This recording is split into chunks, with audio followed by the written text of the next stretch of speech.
Hello everybody and welcome back to Safari Mack Explores North America. I'm Safari Mack, your guide and host, helping you make connections to the wild. Well, ladies and gentlemen, we're still in southern Alaska in the city of Homer, or more specifically in habitat regions, the wetland spot, where we're hanging out with the Canada Goose, or in the plural setting, Canadian geese, as well as by their Latin name of Branta canadensis. So if you're ready to get back into the air, first empty your bladders, eat as much as you can, and find your spot in the V formation because it's going to be a long flight. But first, as always, if you're new to my channel, hit that like and subscribe button. Check out my Facebook page for conservation content on whether you want to hear updates from projects all over the world, or if there's a project that you want to do in your own backyard or even in your own house. And finally, if you have a question about animals, or if there's an animal that you want me to do in the future, all you gotta do is just send me an email, which you will always find the link down in my description below. But if you're ready, I'm ready. Let's continue. Now, last week we ended part one with the topic of migration. So today we're gonna finish that up. So last week I told you how Canadian geese fly south for the winter, right? Well, unfortunately, not as much as you may think. It seems that the era of migration seems to be slipping away, but it's not quite exactly what you may think it is. It's not in terms of like all doom and gloom. It really has a little bit more to do with their adaptability. You see, before we humans, or before the European explorers came to North America and began colonizing and making their own way, or in a way carving their niche in this newfound country of ours, these creatures, were flying south for the winter to get to warmer places, right? Because back then, so much snow and not as much food opportunities. However, because we change a lot of different things of human nature, such as now we're developing fields and lands into agricultural purposes, so farms, grains, crops, all of it.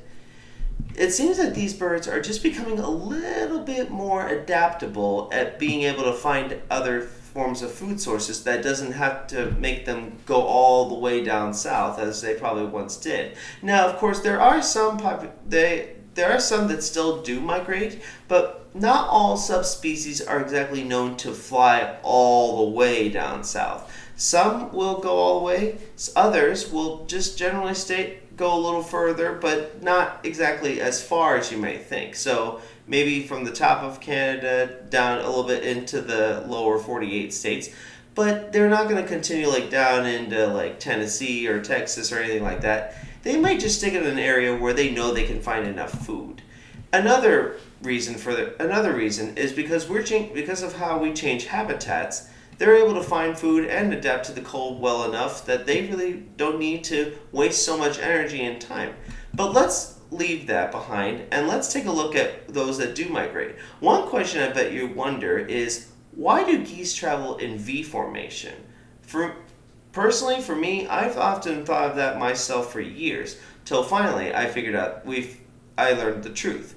It turns out it's not really just in terms of where the geese are, there's a leader, right? Now, of course, the first, if it's parents with their offspring, that's of course understandable because the young have to learn exactly where to go by following their parents. And then later on, they'll leave and start their own flocks, or they'll travel with other groups, right? It turns out the V formation actually is a way of conserving energy. So the birds at the front have to fly the hardest to lead wherever they're going to go, but as it's nature, they get tired. So some will slip back a little bit and let another kind of take over for a little while in terms of leading the entire gaggle. That's what we like to call a group of geese to their migration.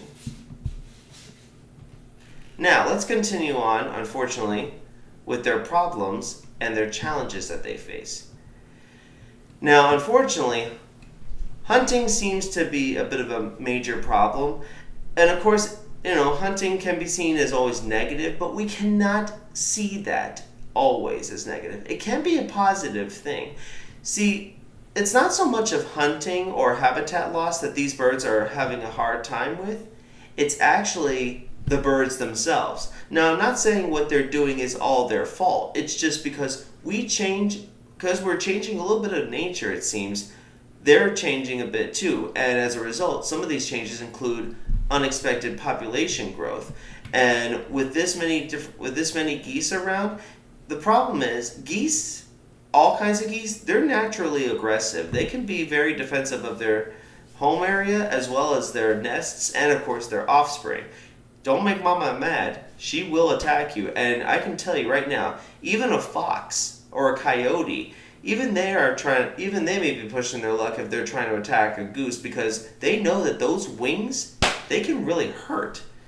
I mean, it'd be like almost in a sense, it'd be like taking a hammer and hitting yourself in the head with it.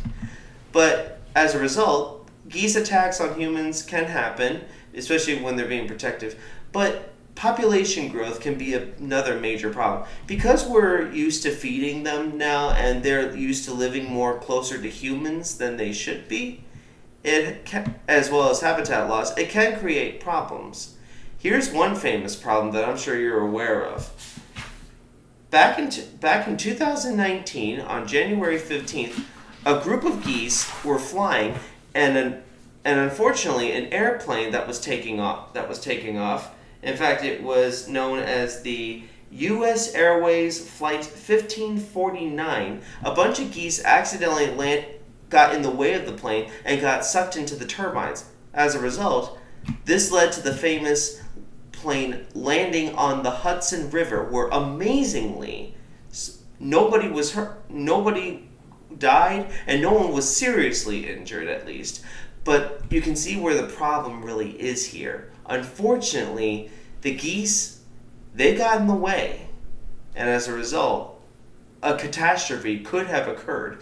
And yet, other instances, not just Canadian geese, but other birds, unfortunately, have caused some malfunctions with planes when they take off or during flight.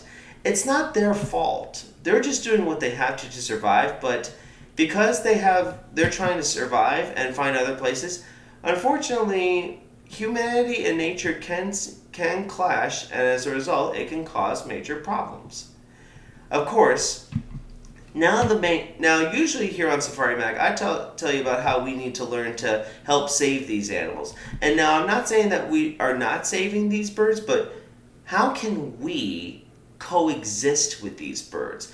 So the bigger question is there an easier form of management? Thankfully, there is. So if you recall the U.S. Airways incident that I just spoke about, thankfully we've addressed the problem using dogs. That's right. Certain breeds of dogs and programs are now being made to where dogs are actually chasing off birds, whether they're waterfowl or any kind of bird, off of the U.S. U.S. airport's grassy area, so that we can prevent further damages to the planes. Even goats, believe it or not, goats are actually being brought in because, remember, these are birds that like to hide in tall marsh grass or in tall grass where they can not just hide but also find enough food, such as insects and grass. As a result, the goats are brought in to actually act as living lawn mowers and keep the grasses cut low to the ground so as to discourage the birds from flying in. So that way we can actually, in a way, push them back somewhat to more sustainable areas like the marshlands where they belong. Even hunting, I know it sounds hard to believe, but even hunting can prove to be useful in managing problems. Of course, you just have to make sure that you have to follow the guidelines. By usually during their hunting season, hunters are only allowed to bag around 5 geese a day. So just remember to keep your distance and show these creatures a little bit of respect as well, because they are meant to survive as well. Well, ladies and gentlemen, thank you for joining me with the Canadian Goose, but join me next week as we uncover the exciting, mighty grizzly bear. But until next week, this is Safari Mack. I'll see you all out there.